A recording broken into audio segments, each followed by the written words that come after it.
अस्सलाम वालेकुम स्टूडेंट्स। बेटा कैसे आप लोग? उम्मीद करता हूँ खैरियत से होंगे।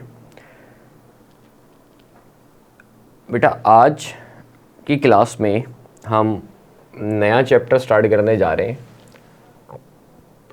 जिस चैप्टर का नाम है केमिकल एनर्जेटिक्स।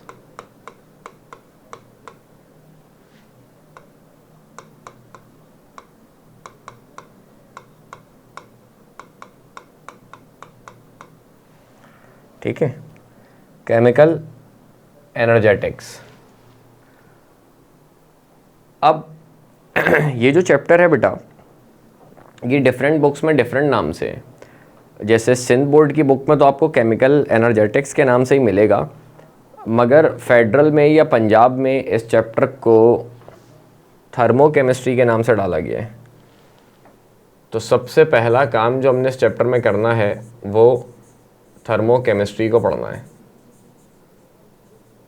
ठीक है, मतलब सिंध बोर्ड में तो मैंने कहा केमिकल एनर्जेटिक्स के नाम से है और उसमें पहला टॉपिक थर्मोकेमिस्ट्री है। फेडरल और पंजाब में नाम ही इसको थर्मोकेमिस्ट्री का दिया गया है। तो सबसे पहले स्टार्ट करते हैं बेटा थर्मोकेमिस्ट्री से। थर्मोकेमिस्ट्री क्या होती है? नाम से पता चल रहा है थर्मोकेमिस्ट्री, आगे केमिस्ट्री लगा तो मतलब केमिस्ट्री की ब्रांच है। अब केमिस्ट्री में हम पढ़ते हैं रिएक्शंस के बारे में, और थर्म का मतलब होता है हीट। तो थर्मोकेमिस्ट्री बेटा केमिस्ट्री की वो ब्रांच है जिसमें रिएक्शन में जो हीट की इन्वॉल्वमेंट हो रही है उसके बारे में पढ़ना, उसको स्टडी करना, उसको कैलकुलेट करना, उसकी साइन बताना, उसका नाम क्या है प्रॉपर, ये सारा काम करना। ये सारा काम आप करते हो किसके अंदर बेटा? थर्मोकेमिस्ट्री के अंदर। तो इसकी अगर मैं डेफिनेशन लिखूं तो डील्स विद इन्वॉल्वमेंट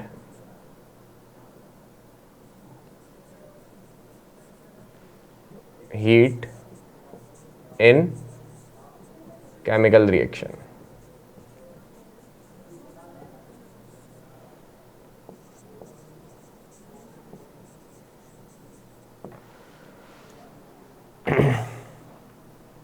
ठीक है, जिसमें रिएक्शन में जो हीट की इन्वॉल्वमेंट हो रही है, उस रिएक्शन को करवाने के लिए जितनी हीट आप दे रहे हो या जितनी हीट उसमें से रिलीज हो रही है उसको स्टडी करना, उस पर बात करना, उसको कैलकुलेट करना, ये सारा काम हम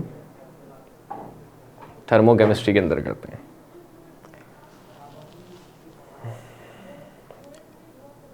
और वो रिएक्शन बेटा जिसमें ये सारा काम हो रहा हो, जिसमें हीट की इन्वॉल्वमेंट आ रही हो,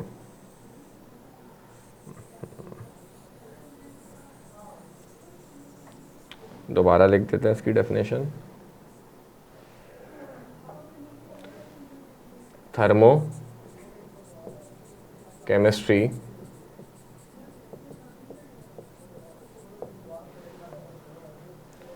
deals with involvement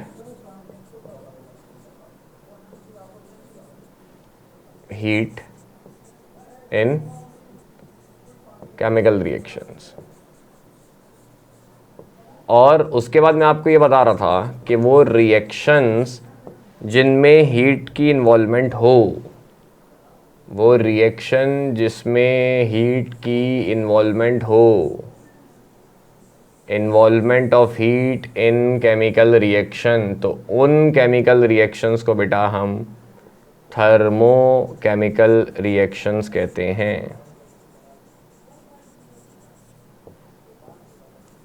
ऐसे केमिकल रिएक्शंस जिसमें हीट की इन्वॉल्वमेंट हो, ऐसे केमिकल रिएक्शंस को हम थर्मोकेमिकल रिएक्शन कहते हैं।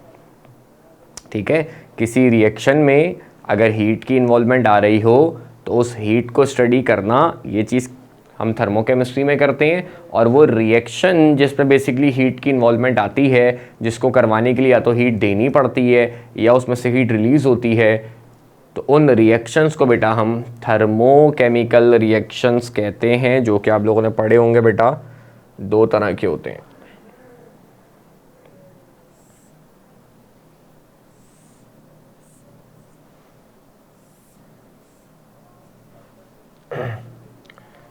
एक होते एक्सोथर्मिक और एक होते बेटा एंडोथर्मिक। ठीक है, इसमें से एक वो होते हैं जिसमें हीट रिलीज होती है, वो होते हैं बेटा आपके एक्सो। मैं हमेशा कहता हूं एक्सो से याद रखना, एक्सो का मतलब एग्जिट। तो एक्सोथर्मिक रिएक्शन जिसमें हीट एग्जिट हो, रिलीज हो, तो एक्सोथर्मिक के बारे में मैं बातें यहां लिख रहा हूं, जिसमें हीट क्या हो रही हो, रिलीज हो रही हो। ठीक है, वो थर्मोकेमिकल रिएक्शन जिसमें हीट रिलीज हो, तो वो आपके बेटा एक्सोथर्मिक रिएक्शन होते हैं। और एक्सोथर्मिक में बेटा डेल्टा एच की जो साइन होती है वो नेगेटिव होती है। डेल्टा एच को एंथैल्पी चेंज कहते हैं। एंथैल्पी चेंज क्या होता है इस चैप्टर में आगे पढ़ेंगे। फ़िलहाल यूँ समझ लो कि रिएक्शन को कराने के लिए जितनी हीट आप दे रहे हो या जितनी हीट उसमें से ले रहे हो, उसको डेल्टा एच से एक्सप्रेस करते हैं। यानी थर्मल चेंजेस जो आ रही है रिएक्शन में, उसको आप डेल्टा एच से एक्सप्रेस करते हो। तो वो एक्सोथर्मिक रिएक्शन में होती है नेगेटिव। नेगेटिव क्यों होती है बेटा? देखो, डेल्टा एच अगर आपको निकालना है तो वो निकालने का एक सीधा सा फॉर्मूला होगा H2 माइनस H1। ठीक है, H2 माइनस H1। H2 का मतलब बाद में कौन होते हैं बेटा आपके प्रोडक्ट, और H1 का मतलब बेटा पहले कौन होते हैं आपके रिएक्टेंट। तो H1 का मतलब रिएक्टेंट। ठीक है, तो एक्सोथर्मिक में बेटा डेल्टा एच आपकी क्या होती है, नेगेटिव होती है। इसका मतलब इसको माइनस करने पे आंसर नेगेटिव आ रहा है। तो खुद सोचो बेटा, इसको माइनस करने पे नेगेटिव आंसर कब आएगा, जब H1 बड़ा हो, H2 छोटा हो। तो इसका मतलब बेटा ये बात याद रखना, एक्सोथर्मिक रिएक्शन में H1 H2 से बड़ा होता है, यानी रिएक्टेंट की एनर्जी प्रोडक्ट की एनर्जी से ज़्यादा होती है। लॉजिकली भी देखो भाई, प्रोडक्ट बना तो उसमें से कुछ एनर्जी, एक्सोथर्मिक में एनर्जी रिलीज़ हो रही है ना, प्रोडक्ट बना तो कुछ एनर्जी निकल गई, रिलीज़ हो गई, तो ऑब्वियसली प्रोडक्ट की एनर्जी क्या हो जाएगी बेटा, कम हो जाएगी। सही है, तो एक्सोथर्मिक रिएक्शन में रिएक्टेंट की एनर्जी ज़्यादा होती है, प्रोडक्ट की कम होती है। और क्योंकि रिएक्टेंट की एनर्जी ज़्यादा है बेटा, तो रिएक्टेंट अनस्टेबल होते हैं, और प्रोडक्ट की एनर्जी कम है तो प्रोडक्ट्स क्या होते हैं बेटा, स्टेबल होते हैं। सही है, यानी आप यूं कह सकते हो कि स्टेबिलिटी का एनर्जी के साथ, अच्छा कौन सी एनर्जी, इंटरनल एनर्जी के साथ इन्वर्स रिलेशन होता है। सब्सटेंस की एनर्जी ज़्यादा होगी, इंटरनल एनर्जी का मतलब उसकी ख़ुद की एनर्जी, सब्सटेंस की एनर्जी ज़्यादा होगी तो उसमें स्टेबिलिटी कम होगी, उसकी एनर्जी कम होगी तो स्टेबिलिटी ज़्यादा होगी। कॉमन सी बात है, अगर आप में एनर्जी ज़्यादा है तो आप ज़्यादा एक्टिव हो गए, मतलब आपकी नींद सही से पूरी हुई है, प्रॉपर नाश्ता वगैरह किया हुआ आपने, अच्छी एनर्जी आपके अंदर, ज़्यादा एनर्जी है, तो अनस्टेबिलिटी होगी। सही है, मतलब एक जगह आराम से टिक के नहीं बैठोगे, कुछ ना कुछ करोगे, कुछ ना कुछ करने की चाहत होगी, इधर जा रहे होगे, उधर जा रहे होगे, क्लास ले रहे हो तो क्लास में पूरे एक्टिव होगे, सवाल कर रहे होगे, ठीक है, सोच रहे होगे चीज़ों को, डिस्टर्बेंस कर रहे होगे। लेकिन अगर इसके बरक्स आपकी नींद नहीं पूरी हुई भी, आपने नाश्ता नहीं किया हुआ, तो आप अगर क्लास में बैठे हो तो बैठे बैठे सो रहे होगे, जमाइयाँ ले रहे होगे, कोई इंटरेस्ट नहीं होगा क्लास में क्या चल रहा है, क्या हो रहा है। तो एनर्जी कम होती है तो स्टेबिलिटी बढ़ जाती है बेटा। सही है, एनर्जी कम है चीज़ों के पास तो उसका मतलब अब वो रिएक्ट वगैरह नहीं करेंगी, एक जगह तमीज़ से बैठी रहेंगी चुप होके खामोशी से। और अगर एनर्जी ज़्यादा है मतलब रिएक्टिविटी उनकी ज़्यादा, मतलब उनमें अनस्टेबिलिटी होगी। तो स्टेबिलिटी का सब्सटेंस की एनर्जी के साथ इन्वर्स रिलेशन होता है। सब्सटेंस की एनर्जी ज़्यादा होगी तो उसमें अनस्टेबिलिटी होगी। तो यहाँ पे देखो बेटा, रिएक्टेंट की एनर्जी ज़्यादा है, प्रोडक्ट की कम है, तो रिएक्टेंट अनस्टेबल होते हैं, प्रोडक्ट स्टेबल होते हैं।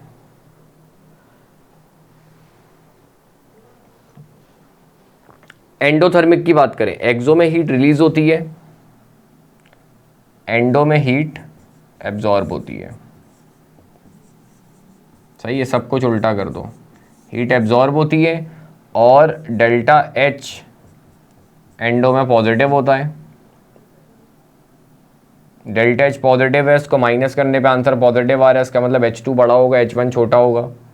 तो यहाँ पे H2 H1 से बड़ा होता है। सही, यानी प्रोडक्ट की एनर्जी ज़्यादा है, रिएक्टेंट की कम है। प्रोडक्ट की एनर्जी ज़्यादा है तो प्रोडक्ट क्या होंगे, अनस्टेबल। ठीक है, और रिएक्टेंट की कम है तो रिएक्टेंट क्या होंगे, स्टेबल। सही है। तो आपसे अगर पूछे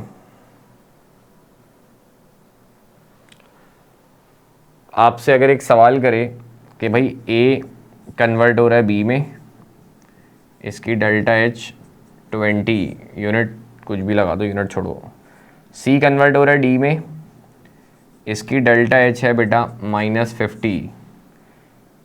ई कन्वर्ट हो रहा है एफ में, इसकी डेल्टा एच है बेटा 70। और जी कन्वर्ट हो रहा है आपका एच में, तो इसकी डेल्टा एच है बेटा -90। सही है। आपसे बोले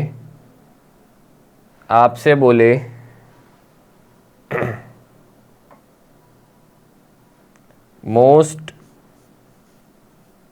स्टेबल प्रोडक्ट बताओ,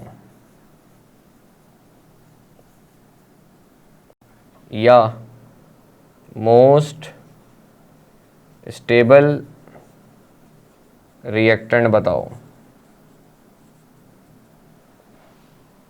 सही है, ये दो सवाल आपसे पूछ सकता है। 4 रिएक्शन आपको दिए, मतलब 4 रिएक्टेंट हैं, ए सी ई जी, इनमें बोल रहा है सबसे स्टेबल कौन सा होगा।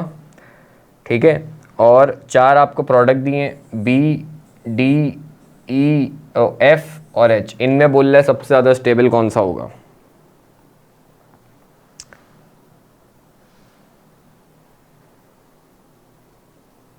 तो बताओ। सबसे पहले अगर बात करें स्टेबल प्रोडक्ट की, तो बेटा पहले तो ये बताओ, स्टेबल प्रोडक्ट स्टेबल किस में होता है, एक्सो में होता है, एंडो में होता है। एक्सो में स्टेबल होता है। ठीक है, एक्सो कौन कौन से हैं जिसकी डेल्टा एच नेगेटिव है, ये एक्सो है, ये एक्सो है। इनमें से ज़्यादा एक्सो कौन सा है, नीचे वाला। तो नीचे वाले का जो प्रोडक्ट है यानी H, वो ज़्यादा स्टेबल होगा। सही है, प्रोडक्ट स्टेबल एक्सो में होता है, तो जो ज़्यादा एक्सो होगा उसमें प्रोडक्ट ज़्यादा स्टेबल होगा। लॉजिकली भी देखो, 90 किलो जूल्स की एनर्जी निकल गई। अच्छा, इसको यूँ नहीं समझना, अक्सर बच्चे यूँ समझते हैं कि भाई सर अभी तो आपने बताया स्टेबिलिटी का एनर्जी से इन्वर्स रिलेशन है, तो यहाँ एनर्जी ज़्यादा, तो इसकी स्टेबिलिटी तो कम होनी चाहिए ना। इंटरनल एनर्जी मैंने लिखा है उनकी अपनी एनर्जी के साथ, जबकि ये वो एनर्जी है जो रिलीज़ हो रही है। खुद सोचो, ज़्यादा एनर्जी रिलीज़ हो जाएगी तो जो बचेगी एनर्जी वो कम होगी। ज़्यादा एनर्जी निकल गई तो एनर्जी जो बची है वो क्या है, कम है। तो वो एनर्जी कम है तो स्टेबिलिटी ज़्यादा होगी ना। समझ रहे हो, एक्सो में एनर्जी निकलती है तो प्रोडक्ट की एनर्जी कम होती रहती है, तो मतलब प्रोडक्ट की स्टेबिलिटी बढ़ती रहती है। अब जितनी ज़्यादा एनर्जी निकलेगी उतना ज़्यादा प्रोडक्ट की एनर्जी कम होती रहेगी और उतना ज़्यादा प्रोडक्ट स्टेबल होता रहेगा। तो जिसमें ज़्यादा एनर्जी निकल रही है बेटा, उसका प्रोडक्ट सबसे ज़्यादा स्टेबल होगा। लास्ट वाले रिएक्शन का प्रोडक्ट H सबसे ज़्यादा स्टेबल है। ठीक है, इसके बाद आप जब आगे चलो तो उसके बाद आपको कह रहे हैं स्टेबल रिएक्टेंट कौन सा होगा। तो बेटा देखो रिएक्टेंट स्टेबल कहाँ होते हैं, एंडो में। एंडो कौन कौन से हैं, जिसका पॉजिटिव है, ये एंडो है, ये एंडो है। ज़्यादा एंडो कौन सा है, ये वाला। तो इसका जो प्रोडक्ट है, इसका जो सॉरी रिएक्टेंट है ई, वो सबसे ज़्यादा स्टेबल होगा। सही है, एंडो में रिएक्टेंट स्टेबल होते हैं, ज़्यादा एंडो होगा तो रिएक्टेंट ज़्यादा स्टेबल होगा। अगेन वही बात, आप इसको यूँ मत कहना कि यार 70 किलो जूल्स की एनर्जी है, ज़्यादा एनर्जी है तो स्टेबिलिटी कम होगी। ये वो एनर्जी है जो आप दे रहे हो। खुद सोचो, ज़्यादा एनर्जी दे रहे हो तब जाके रिएक्शन हो रहा है। इसका मतलब पहले जो रिएक्टेंट की एनर्जी थी वो कम थी ना, जब भी तो आपने ज़्यादा एनर्जी दी तब जाके वो रिएक्ट किया। तो इसका मतलब रिएक्टेंट की एनर्जी पहले बहुत कम थी, बहुत कम थी, तो उसका मतलब स्टेबिलिटी उसमें बहुत ज़्यादा थी। जब भी तो ज़्यादा एनर्जी देने पे उसने बड़ी देर में, बड़ी मुश्किल से, बड़े नखरे दिखा के रिएक्शन किया। सही है, मतलब आसान अल्फाज में यूँ याद रखना, एक्सो में प्रोडक्ट स्टेबल होता है। अब ज़्यादा एक्सो होगा, मतलब बड़ी वैल्यू निकल रही होगी तो प्रोडक्ट ज़्यादा स्टेबल होगा। सही है। और एंडो में रिएक्टेंट स्टेबल होता है।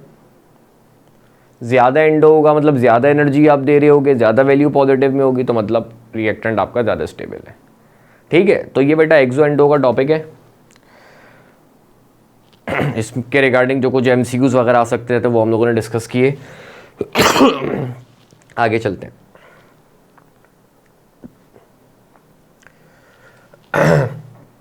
इसके बाद बेटा जो आपके चैप्टर है इसमें यूनिवर्स को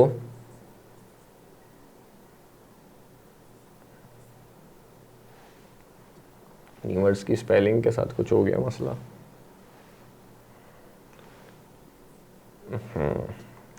UNIVERS, यूनिवर्स को दो हिस्सों में डिवाइड किया गया है, सिस्टम और सराउंडिंग।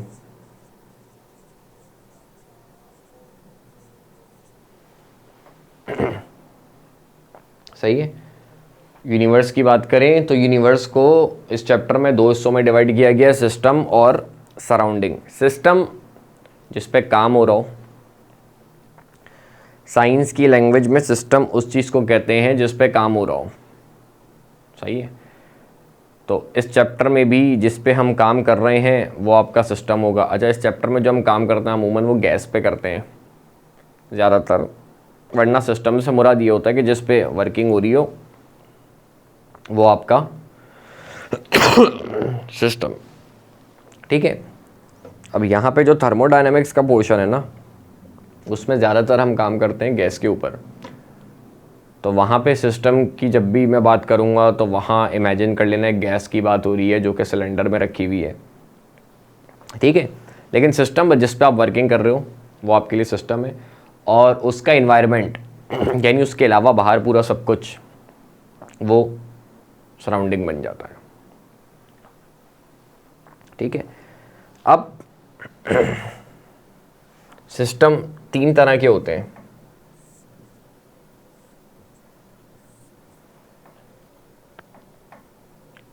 ओपन, क्लोज्ड और आइसोलेटेड।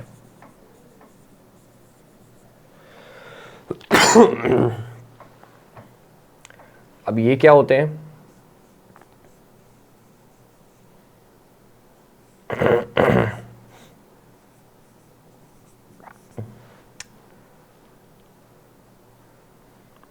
ओपन सिस्टम जिसमें मास और एनर्जी दोनों का ट्रांसफर हो। क्लोज में मास का ट्रांसफर नहीं होता मगर एनर्जी का ट्रांसफर होता है, और आइसोलेटेड में दोनों का ट्रांसफर नहीं होता। ठीक है। ओपन सिस्टम जिसमें मास और एनर्जी दोनों का ट्रांसफर हो सके। जैसे मान लो आपका एक कंटेनर है, एक बीकर है, पतीला, उसमें आपने पानी डाला हुआ है। अब आपने उसको ऊपर से खुला छोड़ा हुआ है तो वो ओपन सिस्टम है। सही है। पानी उसमें से एवोपरेट होके जा सकता है और बाहर से भी कुछ अंदर आ सकता है, यानी मास का ट्रांसफ़र हो सकता है और एनर्जी का ट्रांसफ़र भी हो सकता है। आप पतीले में पानी को रख के हीट करोगे तो पानी में एनर्जी ट्रांसफ़र हो सकती है, या गर्म पानी को आप ऐसे ही रख दोगे तो वो कुछ टाइम बाद ठंडा हो जाएगा, इसमें एनर्जी का ट्रांसफ़र हो रहा है। तो ये ओपन सिस्टम है, जिसमें मास एनर्जी दोनों का ट्रांसफ़र हो सके। जिसमें एनर्जी का ट्रांसफ़र तो मगर मास का ना हो वो क्लोज सिस्टम है, यानी आप क्या करो, पतीले को क्लोज कर दो। तो अब उसमें मास का ट्रांसफ़र तो नहीं हो रहा, मगर एनर्जी अब भी आप उसको हीट करोगे तो अंदर हीट जा सकती है, या अगर अंदर गर्म पानी है तो उसकी एनर्जी बाहर निकल जाएगी, लेकिन मास का ट्रांसफ़र नहीं होगा अगर आप उसको बिल्कुल बंद कर दोगे तो। आइसोलेटेड, जिसमें एनर्जी का ट्रांसफ़र भी ना हो, यानी उस पतीले को आप कह लो आपने फुल इंसोलेशन करवा दी, जैसे थर्मो फ्लास्क हो गया। थर्मो फ्लास्क में एक तो बंद होता है, मास का ट्रांसफ़र नहीं होता, और फुल उसमें आइसोलेशन की भी होती है। सही है, उसकी कंस्ट्रक्शन वर्किंग आप फिज़िक्स में पढ़ते होगे थर्मो फ्लास्क की, अब पता नहीं है नहीं है, पहले तो होती थी। तो खैर, तो थर्मो फ्लास्क में जो है वो काफ़ी सारी लेयर्स होती हैं, मोटी लेयर्स होती है, उसमें इंसुलेशन की भी होती है, तो जिसकी वजह से एनर्जी का ट्रांसफ़र भी नहीं होता। यही वजह आपने देखा होगा कि थर्मो फ्लास्क में चाय आपकी गर्म रहती है, क्योंकि उसमें एनर्जी, अगर चाय बना के आप नॉर्मल किसी कंटेनर में रख दो तो मेरे ख्याल से मुश्किल से 15 मिनट आधे घंटे में ठंडी हो जाएगी। लेकिन थर्मो फ्लास्क में अगर आप बना के उसको रखते हो तो चाय आपकी काफ़ी टाइम तक गर्म रहती है, लेकिन वहाँ भी कुछ टाइम तक गर्म रहेगी, 5 घंटे, 4 घंटे, 6 घंटे, 8 घंटे, उसके बाद वहाँ भी ठंडी हो जाएगी। तो इसका मतलब परफेक्ट आइसोलेटेड सिस्टम दुनिया में एग्जिस्ट नहीं करता, सिर्फ किताबों में होता है। तो खैर अभी हम यहाँ किताब ही पढ़ रहे हैं, तो आइसोलेटेड सिस्टम से मुराद हम ऐसा सिस्टम कहेंगे जो एनर्जी का ट्रांसफ़र जिसमें ना हो, मास का वैसे भी ना हो। तो आपसे कोई भी कंडीशन दे सकता है, एमसीक्यूज़ में कोई भी सिनेरियो दे सकता है कि भाई ये चीज़ है, ये बताओ कौन से सिस्टम की मिसाल में आ जाएगा। सही है, जैसे आपको बोले भाई फलाना केमिकल रखा है एक टेस्ट ट्यूब में, तो बताओ ये कौन सा सिस्टम है। सही है, या कोई एक हम लेबॉर्ट्री में ऑक्सीजन गैस को बना रहे हैं, तो ये कौन सा सिस्टम है। सही है, तो मतलब डिफरेंट आपको एग्जाम्पल दे दे, डिफरेंट सिनेरियो दे दे और उसमें बोले बताओ कौन से सिस्टम की एग्जाम्पल में, तो उसमें ज़रा सोचना कि अगर दोनों चीज़ों का ट्रांसफ़र हो रहा तो वो ओपन सिस्टम होगा, सिर्फ एनर्जी का ट्रांसफ़र हो रहा तो क्लोज होगा। और कुछ ऐसे अल्फाज इस्तेमाल किए गए कि आइसोलेटेड किया हुआ है, इंसोलेशन उसकी की हुई है, या कोई ऐसी एग्जाम्पल जिसमें आपको याद हो कि यार उसमें एनर्जी का ट्रांसफ़र प्रैक्टिकली अगर आप सोचोगे तो आप ये बोलो मतलब जिसमें कम होता है एनर्जी का ट्रांसफ़र, या देर में होता है, या बहुत स्लोली होता है। सही है, या अगर थ्योरेटिकली आप सोचोगे तो इंसोलेशन, आइसोलेशन कुछ इस तरह का वर्ड आ गया, फुली पैक्ड या इस तरीके से, तो मतलब आप सोचोगे कि यार उसमें एनर्जी का ट्रांसफ़र भी नहीं हो रहा। सही, जैसे आप एसी चलाते हो मिसाल है कमरे में, तो आप क्या करते हो, कमरे को आइसोलेट करने की कोशिश करते हो, जो भी थोड़ी बहुत आपको खिड़की से, दरवाजे से कोई भी ओपनिंग नज़र आ रही होती है आप उसमें भी कपड़ा वपड़ा डाल के बंद कर देते हो। तो मतलब कहने का मकसद है कि आप उसको आइसोलेट करने की कोशिश करो, आइसोलेटेड सिस्टम बनाने की कोशिश करो ताकि एनर्जी का ट्रांसफ़र भी ना हो। ठीक है, तो खैर ये सिस्टम की 3 टाइप्स होती हैं। आगे चलते हैं। इसके बाद बेटा सिस्टम की प्रॉपर्टीज़ की बात करी जाए, अगर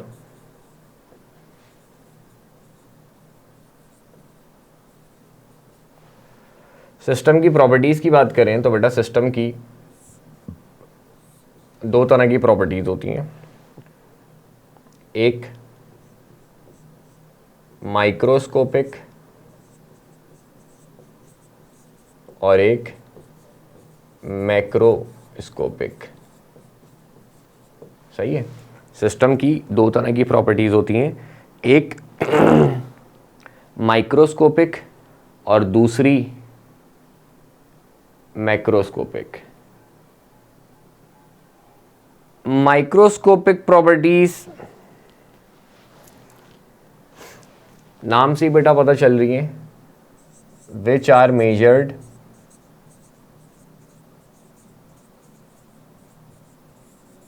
इंडिविजुअली माइक्रो मतलब होता है स्मॉल, छोटा। तो एक अकेले मॉलिक्यूल की जो प्रॉपर्टी बताई जाती है वो माइक्रोस्कोपिक होती है, और जो बल्क में मेजर की जाती है बेटा,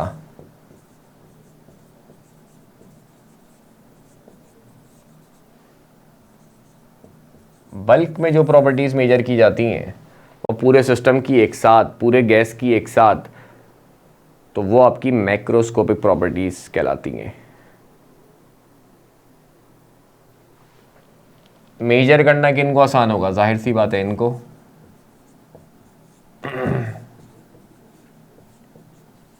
और इनको मेजर करना मुश्किल होगा। तो यही वजह है कि हमारे काम की या हमारे कोर्स में जो डाली गई हैं वो मैक्रोस्कोपिक प्रॉपर्टीज़ ही डाली गई हैं। और मैक्रोस्कोपिक प्रॉपर्टीज़ जो हैं बेटा वो दो तरह की होती हैं। एक को बोलते इंटेंसिव और एक को बोलते एक्सटेंसिव। ठीक है, मैक्रोस्कोपिक प्रॉपर्टीज़ बेटा दो तरह की होती हैं, एक को बोलते हैं इंटेंसिव और एक को बोलते हैं एक्सटेंसिव।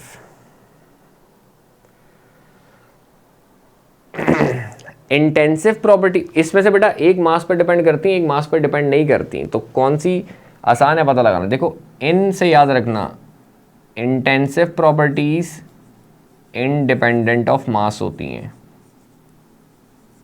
सही है, नाम से ही पता चल रहा है ना, इंटेंसिव इन से आ रहा है और इंडिपेंडेंट भी इन से आता है।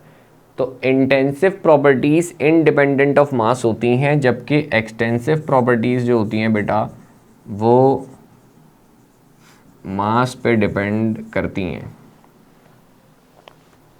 सही है, intensive properties independent of mass होती हैं, एक्सटेंसिव प्रॉपर्टीज मास पे डिपेंड करती हैं। Intensive independent, intensive properties independent of mass होगी, एक्सटेंसिव प्रॉपर्टीज जो है वो मास पे डिपेंड करेंगी। ठीक है, अब इम्पॉर्टेंट है इसकी एग्जाम्पल्स। आपसे अक्सर सवाल में कह सकता है इनमें से कौन सी एक्सटेंसिव प्रॉपर्टी है, कौन सी एक्सटेंसिव प्रॉपर्टी नहीं है, कौन सी इंटेंसिव प्रॉपर्टी है, कौन सी इंटेंसिव प्रॉपर्टी नहीं है। तो इसकी जितनी भी एग्जाम्पल्स है ना बेटा वो आपको पता होनी चाहिए। तो अगर हम एग्जाम्पल की बात करें, इंटेंसिव की एग्जाम्पल की बात करें, अगर हम इंटेंसिव प्रॉपर्टीज़ में आपकी आ गई melting point, boiling point. Melting point, boiling point बेटा मास पे, अमाउंट पे डिपेंड नहीं करता, ऐसा ही है। जैसे पानी का बॉइलिंग पॉइंट कितना होता है नॉर्मल कंडीशंस के ऊपर? 100 डिग्री सेंटीग्रेड। कितने पानी का? जितना भी पानी हो, चाहे पानी का एक गिलास हो चाहे पूरा समंदर हो, बॉयल 100 पे ही होगा। हाँ, फ़र्क ये होगा कि गिलास का टेम्परेचर 100 जल्दी पहुंच जाएगा और समंदर का टेम्परेचर 100 पहुंचाने में पता नहीं दुनिया जहान की एनर्जी लग जाए, लेकिन होंगे दोनों बॉयल 100 पे ही। बॉइलिंग पॉइंट का मतलब वो टेम्परेचर है जिस पे बॉयल हो रहा है, टाइम या एनर्जी नहीं है। टाइम ज़्यादा लगेगा, एनर्जी ज़्यादा लगेगी अगर अमाउंट ज़्यादा है, मगर टेम्परेचर वही होगा। तो बॉइलिंग पॉइंट, मेल्टिंग पॉइंट आपके इंटेंसिव हैं, और एक्सटेंसिव अगर मैं बोलूँ तो मोल्स,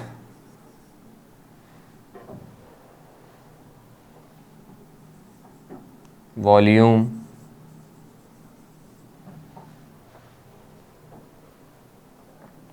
सही है, मोल्स, वॉल्यूम, ये आपके, थोड़ा पीछे से लिख देते हैं ताकि जगह बचे हमारे पास। मोल्स, वॉल्यूम, ठीक है, ये आपके एक्सटेंसिव हैं। और सोचो डेंसिटी इंटेंसिव है। डेंसिटी को लेके अक्सर बच्चे कंफ्यूज रहते हैं कि डेंसिटी के फॉर्मूले में तो मास आता है, तो डेंसिटी को एक्सटेंसिव होना चाहिए, मगर डेंसिटी बेटा इंटेंसिव है। क्यों? डेंसिटी के फॉर्मूले में वैसे तो मास आ रहा है, लेकिन नीचे वॉल्यूम भी तो आ रहा है। मास बढ़ाऊंगा डेंसिटी बढ़ेगी, मगर मास बढ़ाने से वॉल्यूम भी तो बढ़ता है। वॉल्यूम बताया ना, एक्सटेंसिव प्रॉपर्टी है, मास बढ़ाओगे वॉल्यूम बढ़ेगा, तो वॉल्यूम के साथ डेंसिटी का इन्वर्स रिलेशन है, डेंसिटी कम हो जाएगी, तो डेंसिटी पे ओवरऑल कोई इफेक्ट नहीं आएगा मास का। मास बढ़ने से वॉल्यूम भी बढ़ेगा, तो मास का बढ़ना वॉल्यूम का बढ़ना एक दूसरे को कैंसिल कर देगा, डेंसिटी पे कोई फ़र्क नहीं पड़ेगा। जब भी तो आप बोलते हो कि भाई फलानी चीज़ की डेंसिटी फलाने टेम्परेचर पे इतनी होती है, जैसे पानी की डेंसिटी हम कहते हैं कि वो कांस्टेंट है, 1000 ग्राम पर DM³ है, कांस्टेंट वैल्यू है, सही है, वो मास पर डिपेंड नहीं कर रही है। थोड़ी बोलते हैं कि इतने पानी की इतनी है, इतना पानी होगा तो उसकी इतनी हो जाएगी, ऐसा सीन तो नहीं होता ना। ठीक है, तो melting point, boiling point, density और आपका टेम्परेचर, प्रेशर, ये सब इंटेंसिव प्रॉपर्टी है। विस्कोसिटी, इन सब को सोचो बेटा, ये मास पर डिपेंड नहीं कर रही हैं। सरफेस टेंशन, रिफ्रैक्टिव इंडेक्स,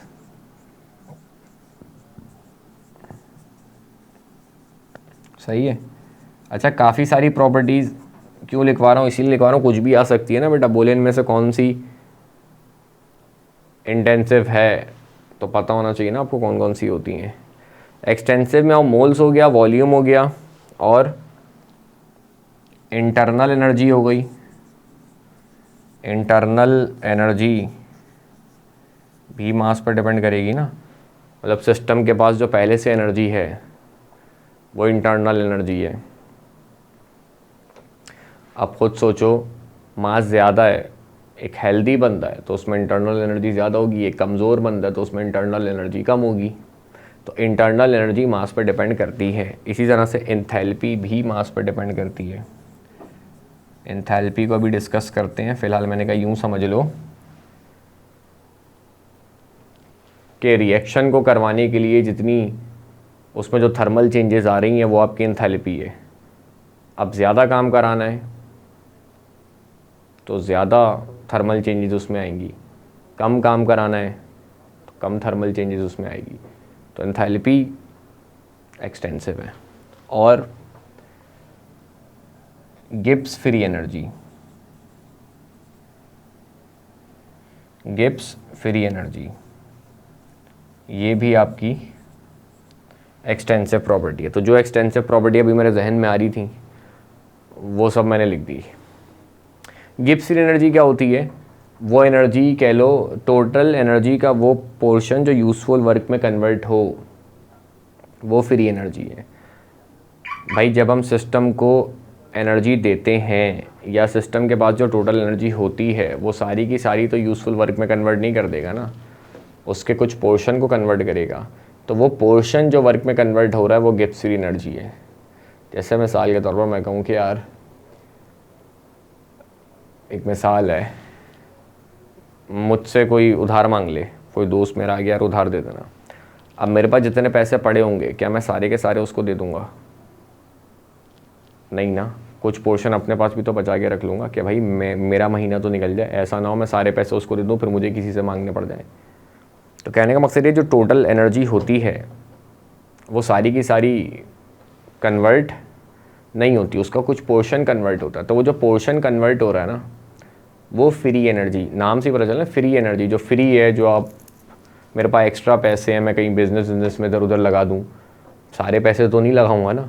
तो फ्री एनर्जी से मुराद, उसके बारे में गिब्स ने बताया था, तो गिब्स फ्री एनर्जी कहा जाता है इसको। तो वो एनर्जी जो यूज़फुल वर्क में कन्वर्ट हो वो गिब्स फ्री एनर्जी है। तो ये भी सोचो ना, अगर ज़्यादा काम करना होगा आपको तो ज़्यादा फ्री एनर्जी होनी चाहिए ना, सही है। बड़ा काम आपने करना है तो आपके पास ज़्यादा पैसे होने चाहिए जो कि फ्री हो, जिसको आप लगा सको बगैर किसी टेंशन के। तो free energy, Gibbs free energy भी एक्सटेंसिव प्रॉपर्टी है, ठीक है। तो ये वैसे तो सारी एग्जांपल मैंने लिख दी, फिर भी अगर कुछ आप लोगों को डाउट हो, कन्फ्यूजन हो, तो एक आसान तरीका होता है बेटा, वो क्या कि आप क्या करो, एक डब्बा लो, जो प्रॉपर्टी आपसे पूछी जा रही है वो प्रॉपर्टी उसमें डाल दो, सही है। जो प्रॉपर्टी आपको बोले वो आप उस डब्बे में डाल दो और उसके बाद करो डब्बे को आधा। अगर उस डब्बे को आधे करने में वो प्रॉपर्टी आधी हो रही है तो इसका मतलब वो एक्सटेंसिव प्रॉपर्टी है। अगर उस पर कोई फ़र्क नहीं पड़ रहा तो वो इंटेंसिव प्रॉपर्टी है। जैसे पूरे डब्बे का वॉल्यूम मान लो 10 लीटर है, आधा कर दिया तो आधे हिस्से का कितना होगा, 10 लीटर ही होगा, 5 लीटर होगा। तो वॉल्यूम एक्सटेंसिव प्रॉपर्टी है, आधा करने पे आधी हो गई, एक्सटेंसिव है। 10 मोल्स हैं टोटल, आधा कर दिया, आधे हिस्से के कितने होंगे, 10 ही होंगे क्या, नहीं 5 होंगे। मॉलिक्यूल्स 100 मॉलिक्यूल हैं टोटल, आधा कर दिया तो आधे हिस्से में भी 100 होंगे क्या, 50 होंगे, एक्सटेंसिव प्रॉपर्टी है।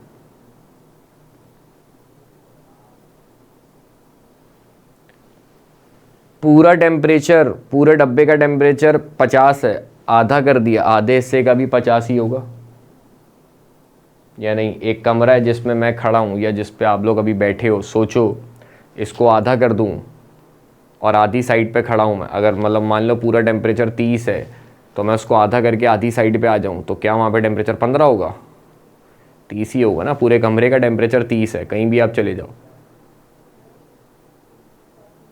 ऐसा है। तो आधे करने पे टेम्परेचर पे कोई फ़र्क नहीं पड़ रहा, इंटेंसिव प्रॉपर्टी है। मेल्टिंग पॉइंट, बॉइलिंग पॉइंट पे कोई फ़र्क पड़ रहा है, इस पूरे डब्बे में पानी है, उसमें से आधा पानी निकाल लो, पूरा पानी 100 पे बॉईल हो रहा है, वो आधा पानी भी 100 पे बॉईल होगा, फ़र्क नहीं पड़ रहा, इंटेंसिव प्रॉपर्टी है। डेंसिटी पे फ़र्क पड़ रहा है, मान लो पूरा मास 10 था, वॉल्यूम 10 था, तो डिवाइड करने पे कितना आंसर आ रहा है, 1, डेंसिटी 1 है। आधे का मास 5 हो गया, वॉल्यूम 5 हो गया, आधा हो गया ना दोनों चीज़ें, तो अब भी डिवाइड करने पे आंसर 1 आएगा। तो कोई फ़र्क पड़ रहा है, नहीं, इंटेंसिव है। पूरी चीज़ जितनी है उसका आधा पोर्शन उठा लो, गाढ़ेपन पे कोई फ़र्क होगा, विस्कोसिटी पे कोई फ़र्क होगा, सरफेस टेंशन, रिफ्रैक्टिव इंडेक्स, नहीं। तो ये सारी इंटेंसिव प्रॉपर्टीज़ हैं, सही है। मतलब आप आधा कर दो, आधा करने पे अगर वो प्रॉपर्टी आधी हो रही है तो एक्सटेंसिव, और अगर उस पर कोई फ़र्क नहीं पड़ रहा बेटा तो वो इंटेंसिव है, ठीक है। तो ये हमने एंडोथर्मिक, एक्सोथर्मिक रिएक्शन सिस्टम, उसकी टाइप और एक्सटेंसिव इंटेंसिव प्रॉपर्टी को इस लेक्चर में बेटा डिटेल में डिस्कस किया। तो फिलहाल इस लेक्चर को, इस वीडियो को ही एंड करते हैं। अगले लेक्चर में आपसे मुलाकात होगी। अपना ख्याल रखना। अल्लाह हाफ़िज़।